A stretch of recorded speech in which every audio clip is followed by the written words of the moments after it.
알프스 그린델발트 충격적인 사건이 벌어졌습니다. 126년 전통 호텔을 지켜온 베르너가 한국인 며느리에게 소리쳤습니다. 내 호텔에서 나가. 하지만 6개월 후 이 고집불통 장인은 며느리 앞에서 무릎을 꿇었습니다. 도대체 무슨 일이 생긴 걸까요? 라디에이터의 나라인 스위스를 뒤집은 한국의 온돌이. 영하 25도 알프스에서 유럽 7개국 확산까지. 투자한 이유 지금 시작됩니다. 이야기를 시작하기 전에 작은 마음으로 구독과 좋아요 한번 눌러주세요. 안녕하세요. 저는 베르너 슈미트입니다. 스위스 그린델발트에서 산악 호텔을 운영하며 살아왔죠. 증조 할아버지가 1898년에 세운 호텔입니다. 4대째 이어온 가업이에요. 126년의 역사를 가진 곳이죠. 그린델발트는 알프스 중심부에 있습니다. 해발 1034m 높이에 자리 잡고 있어요. 창문을 열면 아이거 북벽이 보입니다. 유럽에서 가장 위험한 암벽 중 하나죠. 저는 이 풍경을 평생 보며 자랑스러움을 느껴왔습니다. 호텔은 42개 객실을 갖추고 있어요. 모두 전통 스위스 샬레 스타일입니다. 나무 기둥과 발코니, 그리고 붉은 제라늄 화분까지요. 겨울이면 스키어들로 가득 차고 여름에는 등산객들이 찾아옵니다. 저는 이 호텔이 스위스 그 자체라고 믿었습니다. 정확성, 전통, 품질을 상징하는 곳이었죠. 난방 시스템도 마찬가지였어요. 1층 보일러실에서 뜨거운 물을 만들어 각 방에 라디에이터로 보냅니다. 100년 넘게 검증된 스위스 방식이었죠. 물론 문제는 있었습니다.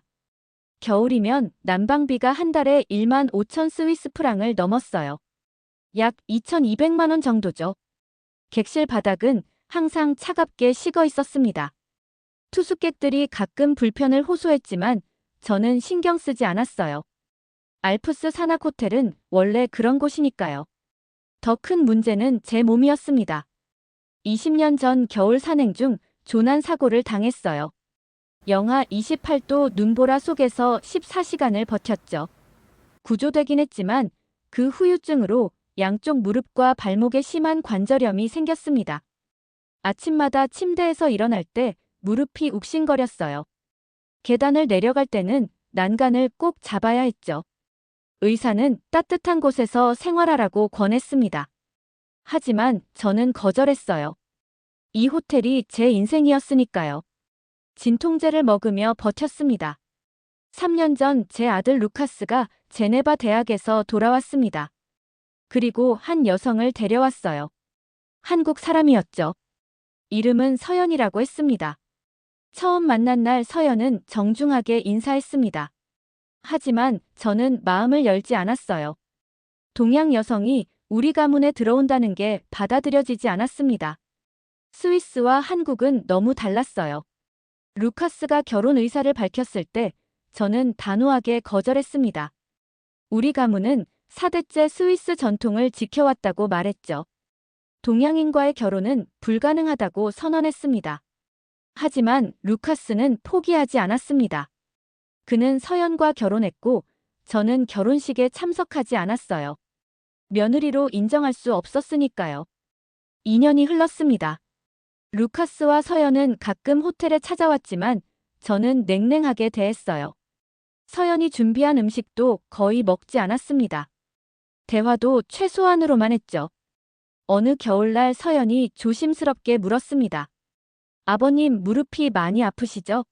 한국에는 온돌이라는 게 있는데 관절에 정말 좋다고 해요. 저는 손사래를 쳤습니다. 우리는 라디에이터가 있다고 말했죠. 126년간 우리 가족이 지켜온 난방 방식이라고 덧붙였습니다. 동양의 이상한 난방 같은 건 필요 없다고 잘라 말했어요. 서연은 더 이상 말하지 않았습니다. 하지만 그 눈빛에서 저는 뭔가를 느꼈어요. 포기한 게 아니라 다른 방법을 찾는 눈빛이었습니다. 그해 겨울은 유난히 추웠습니다. 영하 25도까지 떨어졌고 난방비는 1만 8천 프랑을 넘었어요. 제 무릎은 매일 밤 쑤셨습니다.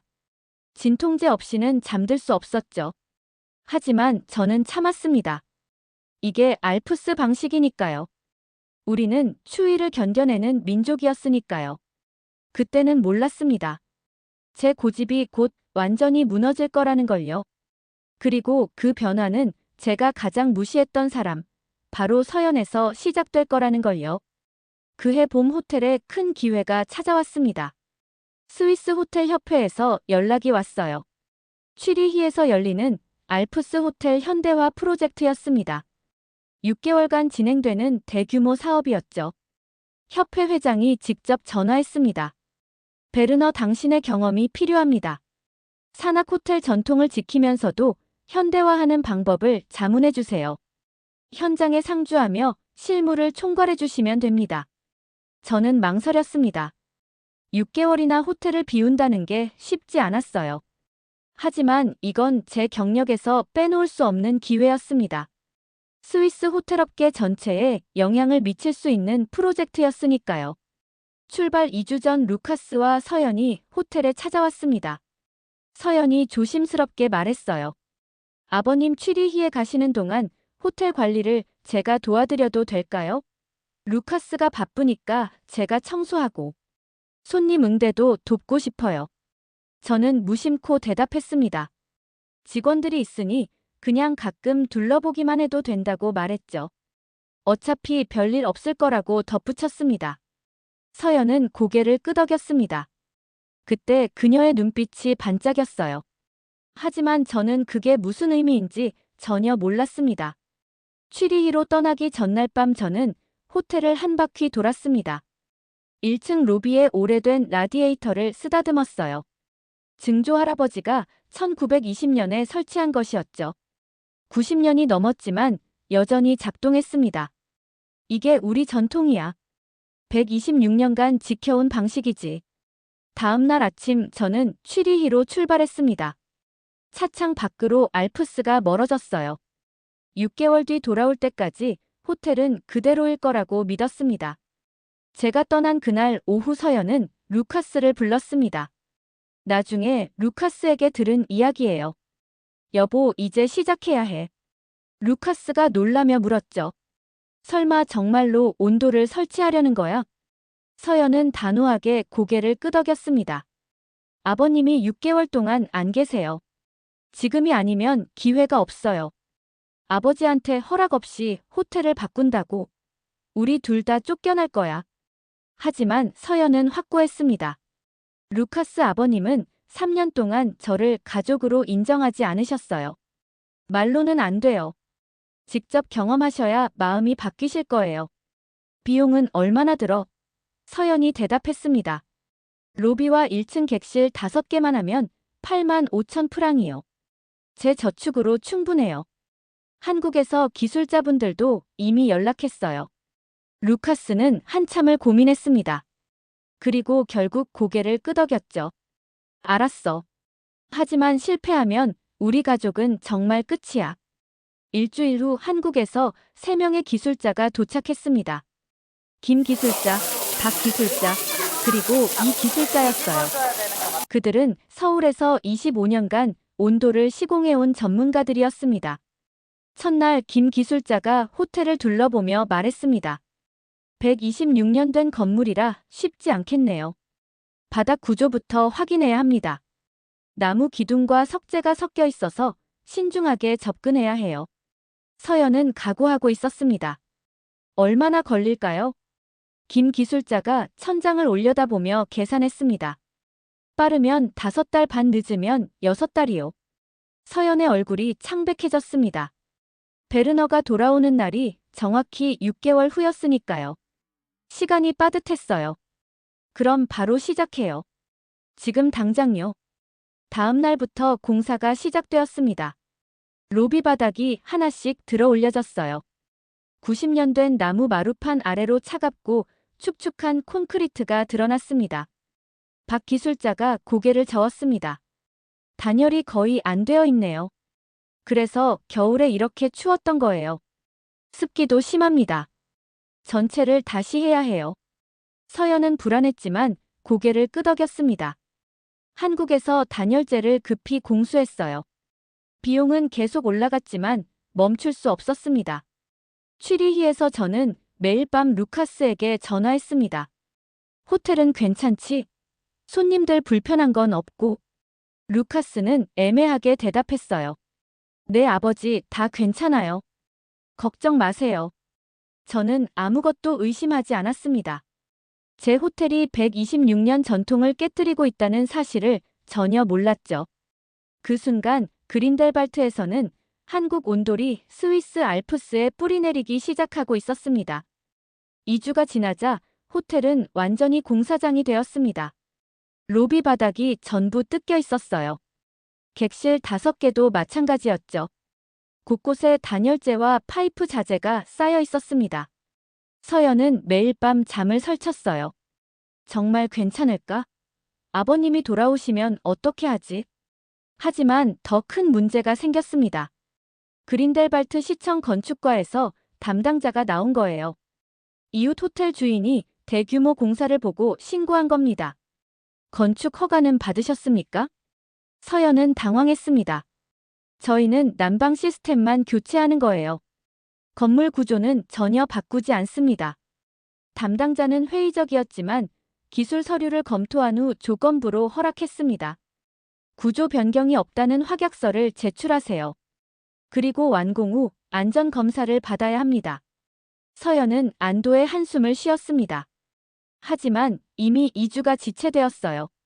시간이 촉박해졌죠. 한 달이 지났습니다. 단열 시공이 끝나고 온돌 파이프를 깔기 시작했습니다. 로비 전체에 촘촘하게 배치된 파이프는 마치 혈관 같았어요. 이 기술자가 설명했습니다. 이 파이프로 따뜻한 물이 순환하면서 바닥 전체를 데우는 거예요. 영하 25도 알프스 겨울에도 충분히 견딜 겁니다. 균일한 온도가 핵심이죠. 2달째 접어들자 보일러 설치가 시작되었습니다. 스위스 기존 난방 시스템과 한국 온도를 연결하는 작업은 생각보다 복잡했어요. 독일에서 온 현지 배관 기술자까지 고용해야 했습니다. 서연의 저축은 거의 바닥났습니다. 9만 5천 프랑을 넘어섰어요. 하지만 멈출 수 없었습니다. 아버님을 위해서예요. 끝까지 해야 해요.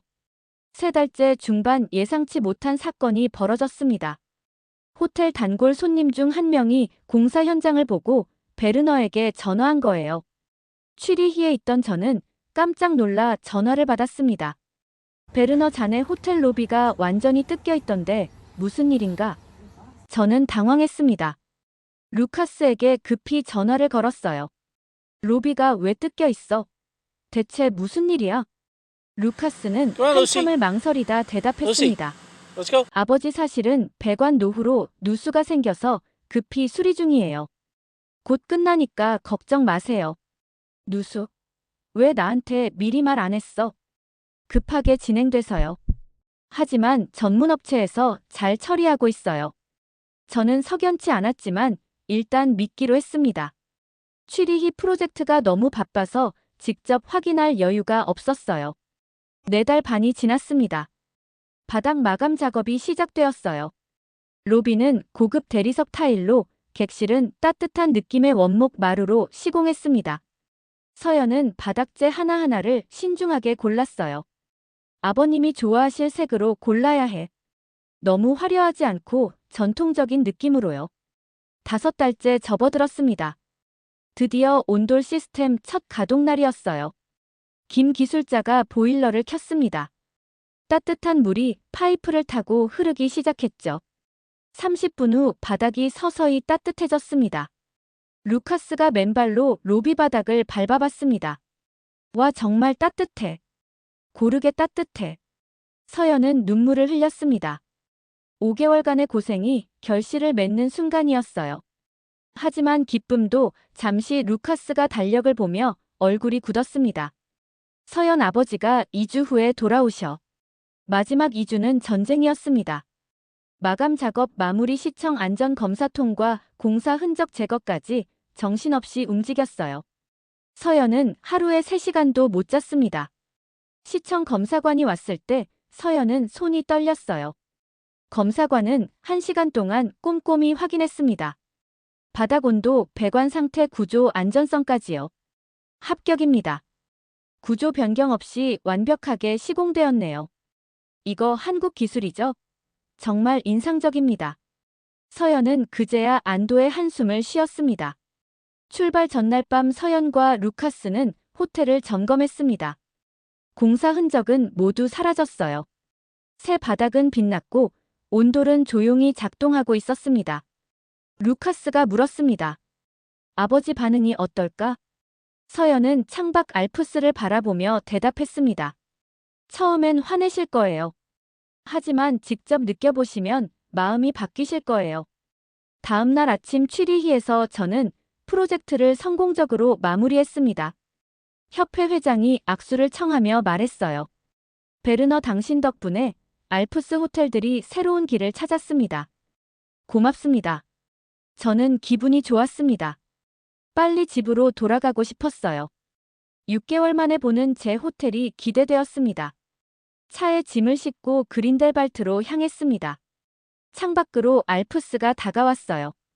익숙한 풍경이 반가웠습니다. 그때는 몰랐습니다. 제가 돌아갈 호텔이 완전히 달라져 있다는 사실을요. 그리고 그 변화가 제 인생을 송두리째 바꿔놓을 거라는 것을요. 호텔에 도착한 건 저녁 6시였습니다. 현관문을 열었을 때 가장 먼저 느낀 건 묘한 온기였어요. 평소와 달랐습니다. 공기가 부드럽고 따뜻했죠. 이상하네. 난방을 미리 켜놨나? 로비로 들어서는 순간 저는 얼어붙었습니다. 바닥이 완전히 달라져 있었어요. 제가 평생 밟아온 나무 마루 대신 고급스러운 대리석 타일이 깔려 있었습니다. 은은한 베이지색이었죠. 이게 대체 무슨 일이야? 객실 복도로 뛰어갔습니다. 거기도 새 원목 마루가 깔려 있었어요. 5개 객실 모두 바닥이 교체되어 있었습니다. 제 호텔이 완전히 바뀌어 있었죠. 누가 내 호텔을 이렇게 만든 거야? 그때 루카스와 서연이 나타났습니다.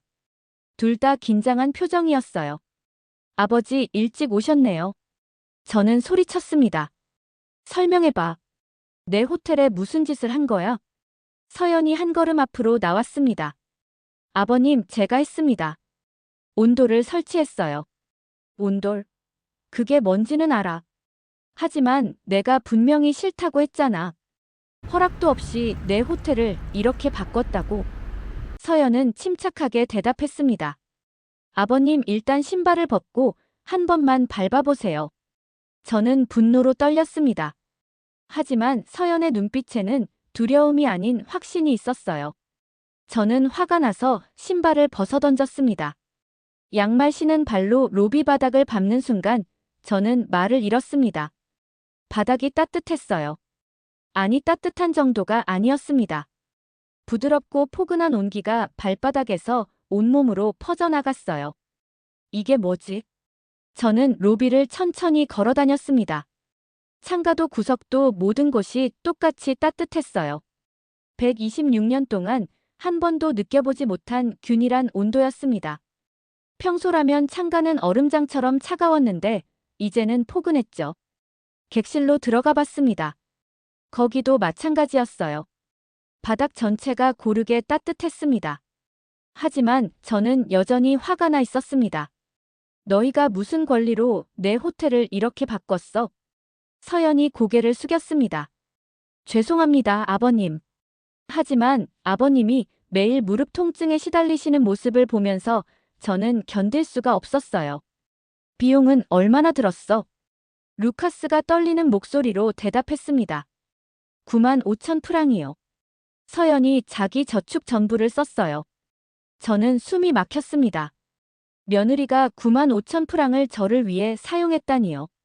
저는 아무 말도 할 수 없었습니다. 그날 밤 저는 침대에 누웠지만 잠이 오지 않았습니다. 발밑에서 올라오는 따뜻함 때문이었어요. 몸이 너무 편안했습니다. 무릎도 이상했어요. 평소엔 밤에 더 아팠는데 오늘은 통증이 거의 없었습니다. 다음 날 아침 저는 평소보다 일찍 눈을 떴습니다. 이상하게 몸이 가벼웠어요. 20년 만에 처음으로 숙면을 취한 것 같았습니다. 침대에서 일어나 맨발로 바닥을 밟았어요. 여전히 따뜻했습니다. 꿈이 아니었죠. 거실로 나가자 서연이 아침 식사를 준비하고 있었습니다. 저는 대화를 피하고 싶었지만 궁금증을 참을 수 없었어요. 이 시스템 정확히 어떻게 작동하는 거지? 서연의 얼굴에 희망이 스쳤습니다. 보일러에서 데워진 물이 바닥 아래 파이프를 통해 순환해요. 그러면서 바닥 전체를 따뜻하게 하는 거죠. 열이 아래에서 위로 자연스럽게 올라가서 공간 전체가 고르게 따뜻해집니다. 저는 바닥을 내려다봤습니다. 파이프가 얼마나 깔려있지? 로비와 객실 5개 전체에 25cm 간격으로 배치했어요. 총 850m 정도 됩니다. 저는 며칠 동안 온돌 시스템을 관찰했습니다. 아침에 일어나도 바닥은 따뜻했고 저녁 늦게 들어와도 온기가 유지되고 있었어요. 객실 투숙객들 반응도 달라졌습니다. 한 독일인 부부가 체크아웃하며 말했어요. 이번 숙박이 최고였습니다.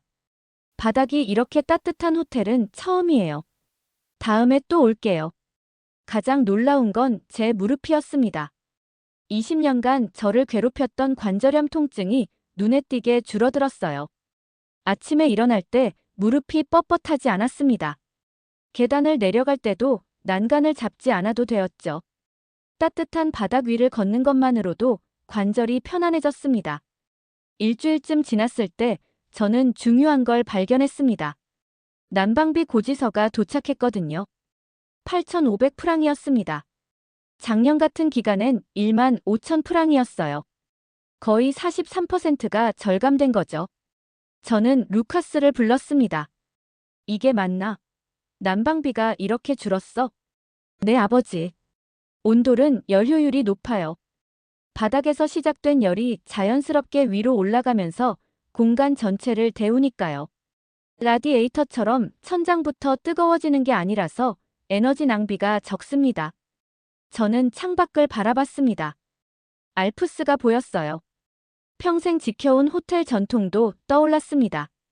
라디에이터는 몸의 일부만 데우지만 이건 루카스가 조심스럽게 말했습니다. 이건 삶 전체를 데우는 거죠. 그 말이 제 가슴을 찔렀습니다. 저는 서재로 들어가 혼자 생각에 잠겼습니다. 3년 동안 저는 서연을 며느리로 인정하지 않았어요. 동양인이라는 이유로, 문화가 다르다는 이유로 거리를 뒀습니다. 하지만 그녀는 자기 돈 9만 5천 프랑을 들여서 저를 위해 이런 일을 했습니다. 허락도 받지 않고요. 아니, 허락을 구했지만 제가 거절했죠. 그날 저녁 저는 처음으로 바닥에 앉아 저녁을 먹었습니다. 서연이 준비한 한국식 좌식 테이블이었어요. 따뜻한 바닥에 앉아 있으니 몸 전체가 포근했습니다. 라디에이터는 잠깐이지만 이 따뜻함은 계속되었어요. 2주가 지났을 때 예상치 못한 방문객이 찾아왔습니다. 스위스 호텔 협회 부회장 프리치였어요. 그는 제 오랜 동료였습니다. 베르너 자네 호텔에 이상한 소문이 돌고 있네. 저는 긴장했습니다. 무슨 소문? 자네가 전통 라디에이터를 버리고 아시아 난방을 설치했다더군. 설마 그게 사실인가? 저는 잠시 망설였습니다. 라디에이터는 그대로 있어. 단지 바닥 난방을 추가한 거야. 프리츠의 얼굴이 굳었습니다. 베르너 자네는 4대째 알프스 호텔을 운영해온 장인이야. 스위스 전통의 수호자지. 그런데 한국 기술을 받아들였다고? 직접 체험해보게. 그럼 이해할 거야. 프리츠는 코웃음을 쳤습니다. 필요 없네. 우리 협회는 실망했어. 다음 주 이사회에서 자네 명예회원 자격을 논의할 예정이야. 그 말에 저는 충격을 받았습니다. 명예회원 박탈이라니요? 저는 35년간 협회 핵심 인물이었어요. 잠깐 프리츠. 이건 배신이 아니야. 라디에이터와 온돌은 공존할 수 있어. 오히려 서로 보완하지. 공존? 베르너 자네는 정신이 나간 거야. 126년 전통을 버리고 아시아 기술에 무릎 꿇었어. 저는 분노가 치밀었습니다. 하지만 동시에 두려웠어요. 협회에서 제명당하면 제 명성은 끝이었습니다. 그날 밤 저는 고민했습니다. 온도를 철거해야 할까? 서연에게 미안하지만 제 경력을 지켜야 하지 않을까? 하지만 무릎을 만져보니 통증이 거의 없었어요. 20년간 저를 괴롭혔던 고통이 이제는 사라졌습니다. 며칠 후 저는 결심했습니다. 프리츠를 다시 초대했어요. 프리츠 자네에게 부탁이 있네. 신발을 벗고 30분만 내 호텔에 있어줘. 그래도 똑같은 말을 한다면 명예회원 박탈을 받아들이겠네. 프리츠는 처음엔 거절했지만 결국 수락했습니다. 그는 신발을 벗고 로비로 들어왔어요. 오바닥이 따뜻하네. 차갑지 않아.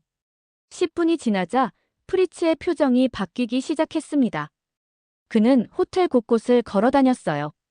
베르너, 이건 균이래. 창가도 따뜻하잖아. 우리 호텔은 창가가 항상 추운데. 20분이 지나자 그는 바닥에 앉았습니다. 내 허리가 편해지는 것 같은데. 평소엔 오래 서 있으면 아팠거든. 30분 후 프리츠는 저를 똑바로 쳐다봤습니다.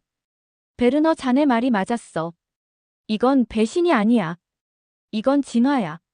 스위스 전통과 한국 기술이 만나면 더 나은 미래가 될 수 있어. 저는 안도의 한숨을 쉬었습니다. 프리츠가 말했습니다. 다음 달 취리히 호텔 박람회에 이걸 소개하게. 스위스가 이 기술을 받아들여야 해. 알프스 호텔들이 배울 필요가 있어. 그날 저는 서연을 불렀습니다. 고맙네, 서연. 자네가 옳았어. 서연은 눈물을 글썽이며 웃었습니다. 3년 만에 처음으로 제가 그녀의 이름을 정확하게 불렀으니까요. 아버님, 저는 그저 아버님이 편안하셨으면 했어요. 가족이니까요. 그 말에 저는 고개를 숙였습니다. 미안하네. 3년 동안 자네를 가족으로 대하지 못했어. 편견 때문이었지. 서연이 제 손을 잡았습니다. 이제는 괜찮아요, 아버님. 그날 저녁 저는 루카스와 서연을 정식 만찬에 초대했습니다. 호텔 레스토랑에서 가장 좋은 자리였어요. 식사 중 저는 선언했습니다.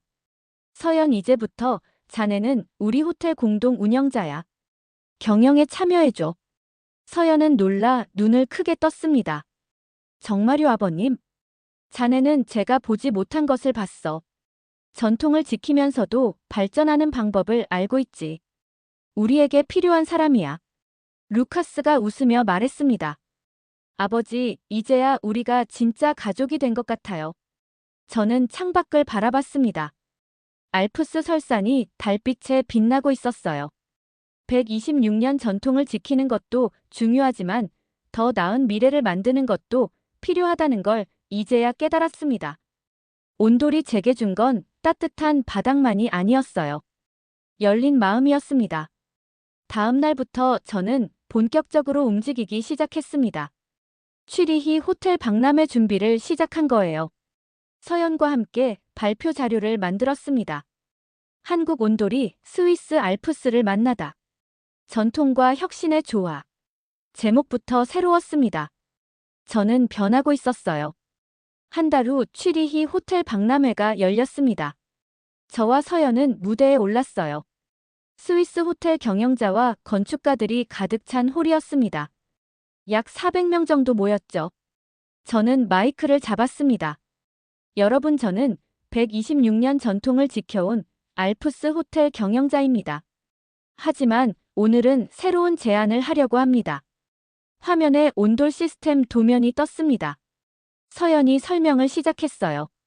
온돌은 한국에서 2000년 넘게 사용된 바닥 난방입니다. 스위스의 추운 겨울에 완벽한 솔루션이 될 수 있어요. 바닥 전체를 고르게 데워서 에너지 효율이 매우 높습니다. 청중들은 회의적이었습니다. 한 호텔 경영자가 손을 들었어요. 우리는 100년 넘게 라디에이터를 써왔습니다. 왜 바꿔야 하죠? 저는 준비한 데이터를 공개했습니다. 제 호텔의 난방비는 43% 절감되었습니다. 투숙객 만족도는 87%에서 96%로 올랐죠. 그리고 20년간 괴롭혔던 제 관절염도 거의 사라졌습니다. 프리츠 부회장이 일어나 말했습니다. 저도 직접 체험했습니다. 이건 라디에이터를 대체하는 게 아닙니다. 오히려 완벽하게 보완하죠. 알프스 호텔들이 경쟁력을 높일 수 있는 기회입니다. 서연이 추가 자료를 보여줬습니다. 설치 비용은 객실당 평균 1만 7천 프랑입니다. 하지만 3년 안에 난방비 절감으로 회수할 수 있어요. 그리고 투숙객들이 다시 찾아오는 비율이 2배로 늘었습니다. 발표가 끝나자 질문이 쏟아졌습니다. 건축가들, 부동산 개발자들, 일반 호텔 소유자들까지요. 인터라켄 같은 고지대에서도 가능합니까? 설치 기간은 얼마나 걸립니까? 기존 건물에도 적용할 수 있나요? 서연과 저는 밤늦게까지 상담했습니다. 그날 43건의 계약이 성사되었어요. 인터라켄 체르마트 생모리츠에서 온 호텔들이었습니다. 박람회 이틀째 더 놀라운 일이 벌어졌습니다. 오스트리아 인스부르크에서 온 산악 리조트 대표가 저를 찾아왔어요. 베르너 씨, 우리 리조트 전체에 온도를 설치하고 싶습니다. 120개 객실입니다. 저는 놀라 서연을 쳐다봤습니다. 서연이 차분하게 대답했어요. 가능합니다. 한국에서 기술팀을 보내드릴게요. 6개월이면 완료할 수 있습니다. 박람회 마지막 날 스위스 호텔 협회에서 공식 발표가 있었습니다. 우리 협회는 온돌 기술을 알프스 호텔 표준 옵션으로 추천합니다. 전통과 혁신의 조화가 미래입니다. 박수가 터져 나왔습니다. 저는 서연의 손을 잡았어요. 자네 덕분이야. 서연은 고개를 저었습니다. 아니에요, 아버님. 아버님이 마음을 여셨기 때문이에요. 한 달 후 더 놀라운 일이 벌어졌습니다. 독일 뮌헨의 한 건축회사에서 연락이 왔어요. 독일 전역 산악 호텔들을 대상으로 온돌 워크숍을 열고 싶다는 제안이었습니다. 저와 서연은 뮌헨으로 날아갔습니다. 200명의 건축 전문가 앞에서 발표했어요. 한 독일 건축가가 말했습니다. 한국 기술과 유럽 전통 건축이 만나면 새로운 표준이 될 수 있습니다. 이건 단순한 난방이 아니라 삶의 질 향상입니다. 워크숍 후 65건의 프로젝트가 계약되었습니다. 3개월이 지났습니다. 이제 저희는 매일 문의 전화를 받았어요. 스위스, 오스트리아, 독일, 이탈리아 북부까지 확산되고 있었습니다. 서연이 제안했습니다. 아버님, 우리 회사를 만드는 게 어떨까요? 온돌 기술을 알프스 전역에 보급하는 거예요. 저는 잠시 생각했습니다. 좋은 생각이야. 이름은 뭘로 할까? 알프스 온돌 시스템스는 어떨까요? 줄여서 AOS요. 완벽하네. 자네가 대표를 맡게. 나는 고문으로 돕겠네. 서연은 놀랐습니다. 제가요? 아버님이 대표를 하셔야죠. 아니야. 이건 자네 비전이었어. 자네가 이끌어야 해. 나는 3년 동안 자네를 무시했지. 이제는 자네를 믿고 따르겠네. 그날 우리는 AOS 설립 서류에 서명했습니다. 회사는 그린델발트 호텔 옆 건물에 사무실을 열었어요. 직원 7명으로 시작했습니다. 한국 기술자 3명, 스위스 건축가 2명, 영업 담당 2명이었죠. 6개월 후 AOS는 알프스 지역 호텔 150곳에 온도를 설치했습니다. 한 스위스 언론이 저희를 취재했어요. 기자가 물었습니다. 베르너 씨 처음엔 반대하셨다고 들었는데 어떻게 마음이 바뀌셨나요? 저는 솔직하게 대답했습니다. 처음엔 편견 때문에 거부했습니다. 하지만 직접 경험하고 나니 깨달았죠. 진정한 전통은 과거를 고집하는 게 아니라 더 나은 미래를 만드는 거라고요. 기자가 서연에게 물었습니다. 가장 힘들었던 순간은 언제였나요? 서연이 잠시 생각하더니 대답했습니다. 아버님이 처음 오셨을 때요. 분노하실 줄 알았지만 그래도 믿었어요. 진심은 언젠가 통한다고요. 그날 저녁 저는 호텔 로비 바닥에 앉아 있었습니다. 따뜻한 온기가 올라왔어요. 126년 전통이 무너진 게 아니었습니다. 오히려 더 단단해졌죠. 한국의 지혜와 스위스의 장인 정신이 만나 새로운 길을 열었습니다. 1년이 지났습니다. AOS는 이제 직원 35명 규모로 성장했어요. 스위스 본사 외에 오스트리아 인스부르크와 독일 가르미 슈파르텐키르헨에 지사를 열었습니다. 저희는 지난 1년간 알프스 지역 420개 호텔에 온도를 설치했습니다. 스위스 220곳, 오스트리아 120곳, 독일 80곳이었죠. 더 놀라운 건 입소문이었습니다. 프랑스 샤모니의 한 리조트 오너가 찾아왔어요. 스위스 호텔에서 온도를 체험했는데 우리 리조트에도 꼭 설치하고 싶다고 했습니다. 이탈리아 돌로미티 지역에서도 연락이 왔습니다. 산악 마을 전체에 온도를 보급하고 싶다는 제안이었어요. 어느 겨울날 중요한 전화가 걸려왔습니다. 스위스 건축협회였어요. 베르너 씨와 서연 씨를 올해 혁신 건축상 후보로 선정했습니다. 시상식에 참석해주세요. 저는 믿을 수 없었습니다. 스위스 건축상은 50년 역사를 가진 권위 있는 상이었어요. 매년 단 한 팀만 선정됩니다. 시상식은 베른에서 열렸습니다. 300명의 건축 전문가들이 모였어요. 저와 서연은 무대에 올랐습니다. 협회 회장이 말했습니다. 올해 혁신 건축상은 전통과 현대 기술을 완벽하게 융합한 팀에게 돌아갑니다. 126년 된 호텔에 2000년 역사의 한국 온도를 접목해 새로운 표준을 만든 베르너 슈미트와 서연 슈미트에게 수여합니다. 박수가 터져 나왔습니다. 무대에서 저는 소감을 말했습니다. 3년 전 저는 며느리를 가족으로 인정하지 않았습니다. 문화가 다르다는 이유로 거리를 뒀죠.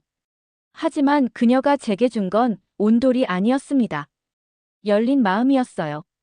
전통을 지키는 것도 중요하지만 더 나은 미래를 위해 배우는 것도 필요합니다. 청중이 기립박수를 쳤습니다. 서연이 마이크를 잡았습니다. 저는 처음 스위스에 왔을 때 환영받지 못했어요. 하지만 포기하지 않았습니다. 진심은 언젠가 통한다고 믿었으니까요. 아버님께 감사드립니다. 마음을 열어주셔서요.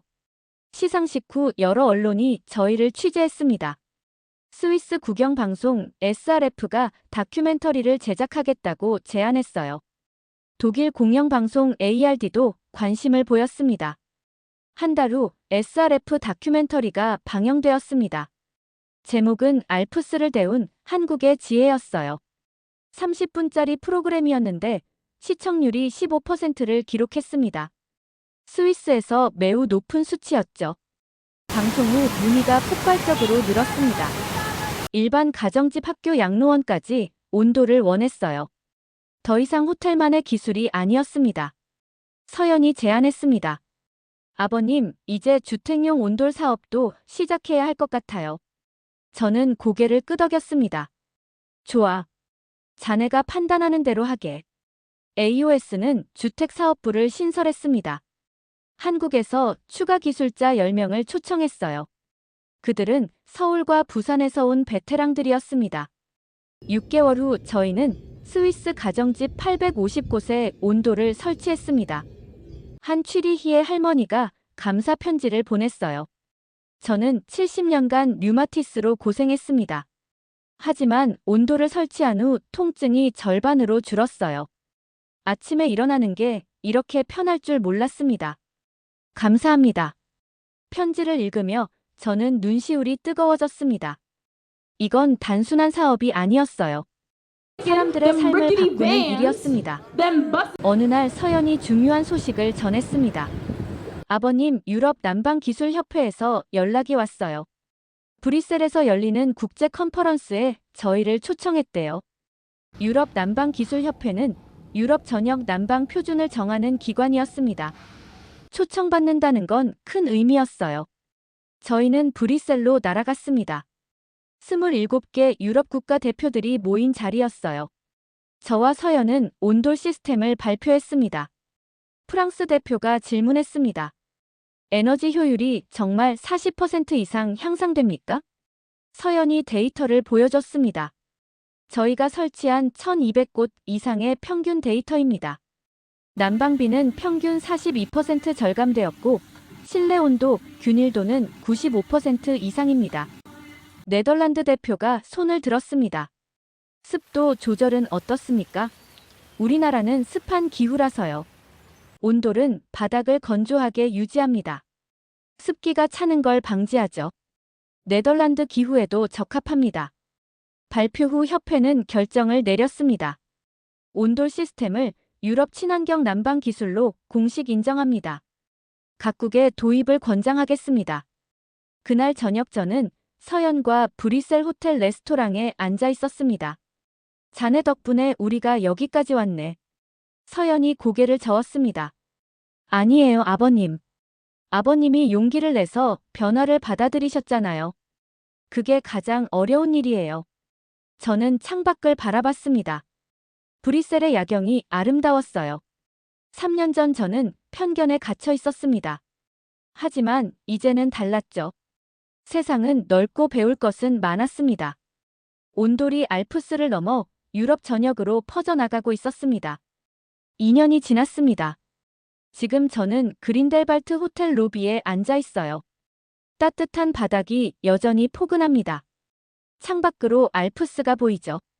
AOS는 이제 유럽 7개국에 지사를 둔 기업이 되었습니다. 직원은 120명이고 지난 2년간 3,500곳 이상의 온돌을 설치했어요. 하지만 제게 가장 소중한 건 다른 겁니다. 3개월 전 서연이 딸을 낳았습니다. 제 손녀 에밀리죠. 스위스 이름과 한국 이름을 모두 가진 아이예요. 한국 이름은 은서입니다. 에밀리는 온돌이 깔린 방에서 자라고 있어요. 따뜻한 바닥에서 기어다니고 맨발로 걸음마를 배우고 있습니다. 어제 에밀리가 처음으로 할아버지라고 불렀어요. 정확히는 오빠라고 했지만 저는 그게 저를 부르는 거라고 믿습니다. 지난주에는 한국에서 서연의 부모님이 방문하셨습니다. 처음 만나는 자리였지만 어색하지 않았어요. 저희는 호텔에서 저녁을 함께 했습니다. 온돌 바닥에 둘러앉아 한국 음식과 스위스 음식을 나눴죠. 서연 아버님이 서툰 영어로 말씀하셨습니다. 사위가 우리 딸 잘 돌봐주고 장인 어른께서도 딸을 가족으로 받아주셔서 감사합니다. 저는 고개를 숙였습니다. 제가 늦게 깨달은 것에 감사해야죠. 서연이 우리 가족에게 준 선물은 온돌이 아니라 열린 마음이었습니다. 식사 후 우리는 호텔 사우나에 갔습니다. 서연 부모님도 함께요. 서연 어머님이 놀라며 말씀하셨습니다. 스위스 사우나는 정말 뜨겁네요. 하지만 상쾌해요. 사우나에서 땀을 흘린 후 온돌이 깔린 휴게실로 돌아왔습니다. 저는 말했습니다. 사우나는 몸을 깨우고 온돌은 마음을 안아줍니다. 이 두 가지가 만나니 완벽하네요. 서연 아버님이 웃으며 동의하셨습니다. 오늘 아침 스위스 최대 일간지에 우리 이야기가 실렸습니다. 제목은 편견을 녹인 따뜻한 마이너스 스위스와 한국의 아름다운 만남이었어요. 기사에는 제 인터뷰가 실렸습니다. 3년 전 저는 문화의 차이를 벽으로 여겼습니다. 하지만 이제 알아요. 차이는 벽이 아니라 다리가 될 수 있다는 것을요. 서연은 제게 온돌보다 더 큰 선물을 줬습니다. 사랑하는 법을 가르쳐줬죠. 어제 중요한 회의가 있었습니다. AOS 이사회였어요. 서연이 새로운 제안을 했습니다. 아버님, 이제 아시아 시장도 진출할 때가 된 것 같아요. 일본 홋카이도 지역에서 관심을 보이고 있어요. 그쪽도 겨울이 춥거든요. 저는 놀랐습니다.